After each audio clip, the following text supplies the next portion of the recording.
Kolej Komuniti Jerai ni kat mana? Tak tahu? Tu, jom kita pergi tengok. Ni lah Kolej Komuniti Jerai. Tu Gunung Jerai. Okey, yang ni ramai orang confused. Kolej Komuniti Jerai ni, dia kerajaan ke swasta? Ya, kerajaan. Kolej Komuniti Jerai salah satu IPTA di bawah Kementerian Pendidikan Tinggi dan Jabatan Pendidikan Politeknik dan Kolej Komuniti. Apa program sepenuh masa yang ditawarkan di Kolej Komuniti Jerai? CJ Pengembaraan Pelancongan. Antara kandungan pengajian ialah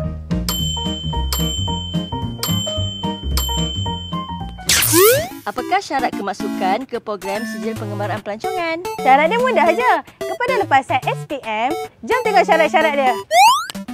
Pertama, warga negara Malaysia.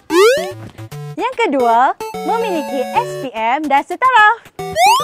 Ketiga, lulus bahasa Melayu, lulus sejarah dan 1 kepujian mata pelajaran.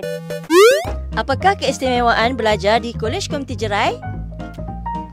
Dahlah iuran pengajian pemurah, 200 satu semester.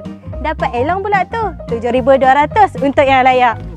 Ke mana hala tuju selepas tamat belajar? Okey, yang ni biar pensyarah-pensyarah yang jawab. Dah habis belajar di Kolej Komuniti, apa yang kita boleh buat? Hampa boleh sambung belajar diploma pula kat Politeknik.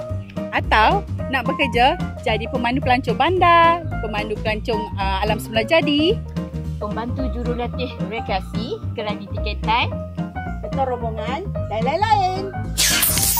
Jadi tunggu apa lagi? Jom belajar di Kolej Komuniti Jerai. Explore, experience, enjoy. PoliCC, pilihan pertama anda. TVET for all.